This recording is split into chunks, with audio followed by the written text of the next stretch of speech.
Hello po, magandang araw po sa ating lahat. Ngayong araw na ito ay ipapakita ko po sa inyo ang pagluluto ng carrot cake.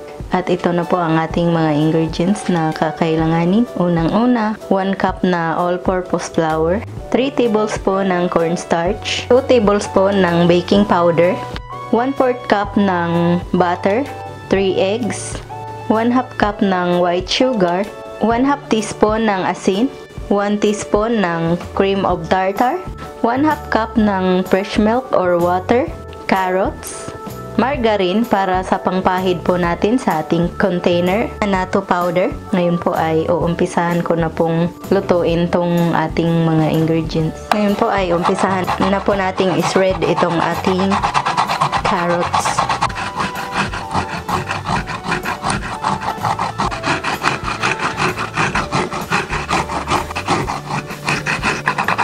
Magiging ganito na po ang itsura pagkatapos kong ngad-ngarin itong ating carrots. Tapos itong na-blend ko ay ihalo na natin yan.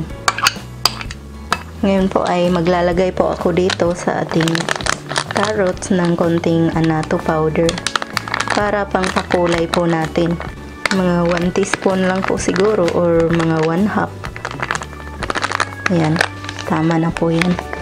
Hahaluin po natin siya para ma-mix po yung ating annatto powder dito sa ating carrots. Mas maganda po kasing gamitin itong annatto powder na pangkulay kasi natural lang.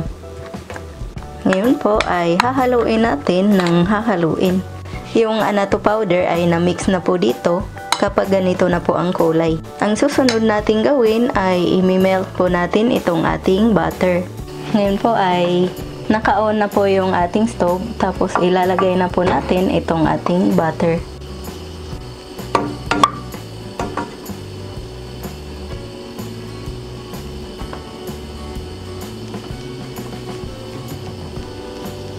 Okay na po yan. Malulusaw na yan. Tapos ngayon ay gagawa na po ako ng meringue. Bibiyakin na po natin itong itlog. Tapos paghihiwalayin po natin itong ating egg white sa egg yolk.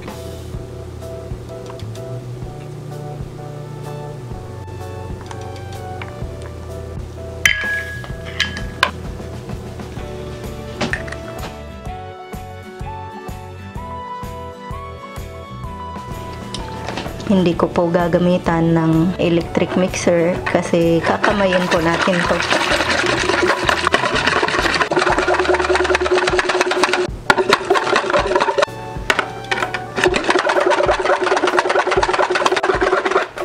Ngayon po, kapag ganito na po ang texture niya, ay pwede na nating ilagay itong ating cream of tartar.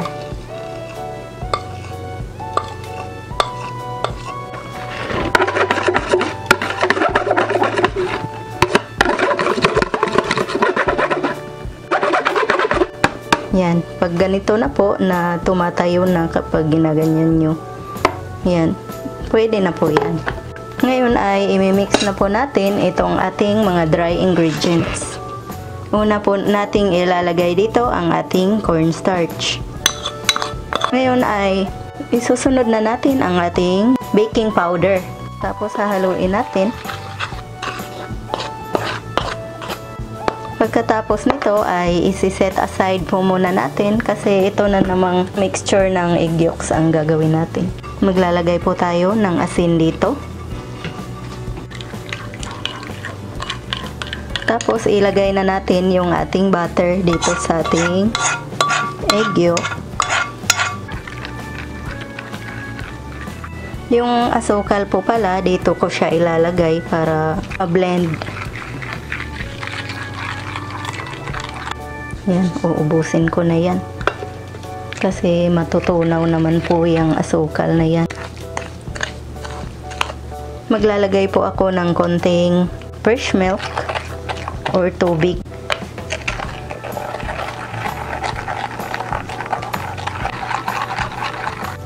Ito po, pwede na po itong ilagay doon sa ating harina.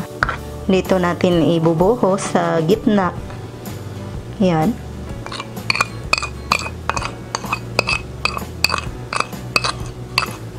Tapos, hahaluin lang natin. Kung medyo kulang pa po yung liquid nyo, buhusan nyo po ng water or yung fresh milk. Yan.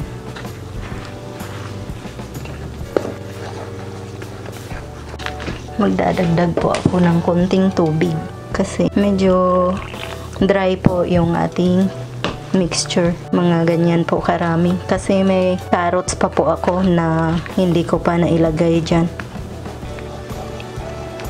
Ngayon ay pwede na nating ilagay yung ating meringue dito sa ating cake mixture. Ngayon po ay hahaluin na natin para ma-blend po.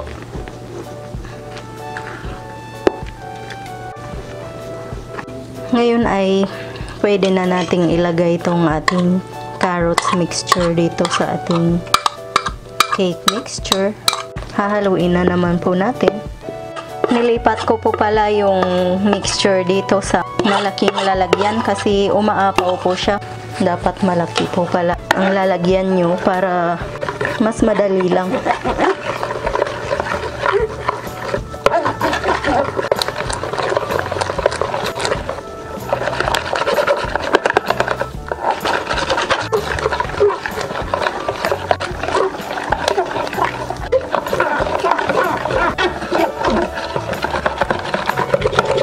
Ngayon po ay papahira na natin to ng margarine itong ating container para hindi po siya dumikit mamaya kapag tinanggal na po natin yung ating cake.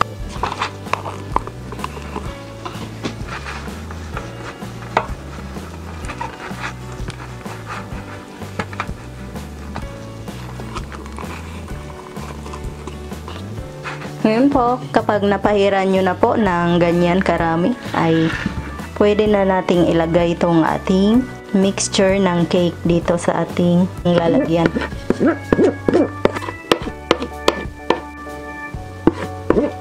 Ngayon po, habang ginagawa natin to, kailangan po ay i-preheat nyo na yung mga oven nyo sa 350 degrees. Ito na po ang ating cake mixture. Nilagyan ko po siya ng tubig para doon ko po lutuin sa ating oven. Pero kung wala po kayong oven, pwede nyo pong i-steam ito. Ngayon po ay ilalagay na po natin to dito sa loob ng ating oven. Tapos mga 30 to 35 minutes po bago natin i-check kung luto na ba yung ating cake. Ngayon po ay i-check na po natin ang ating cake. Ayan na po, luto na yung ating cake. Ayan. Ngayon po ay palalamigin po muna natin to dahil luto na itong ating carrot cake. Tapos tsaka po natin hihiwain mamaya kasi ipapakita ko po yung texture niya sa loob. Ngayon po ay tatanggalin na natin tong ating cake. Yan, ito yung plato na lalagyan po natin. Tapos ganyanin mo lang. Tapos ganyan po. Yan. Ganyan po ang magiging itsura ng ating cake. Ngayon ay hihiwain na natin to para makita nyo yung laman niya sa loob.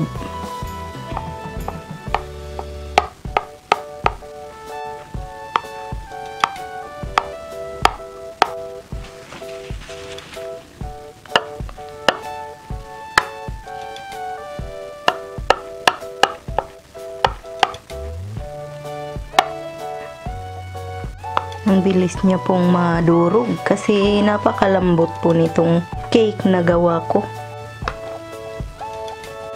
Yan, kukuha po tayo ng maliit na plato para lagyan po natin. Ayan po ang loob ng ating cake. Yan. Napakalambot po nito. Tingnan nyo po. Yan o. Titikman po natin kung tama ba yung lasa niya. Tamang-tama po yung lasa niya. Ito na po ang ating carrot cake na ginawa ko. Sana po ay subukan nyo ang reseping ito at sana ay magustuhan nyo. Sana mag-like, mag-subscribe at mag-share po kayo. At saka paki-click na rin po ang ating notification bell para updated po kayo sa aming mga bagong videos. Maraming salamat po sa inyong panonood. Ito po ang inyong Ate Mayang na nagsasabing mabuhay!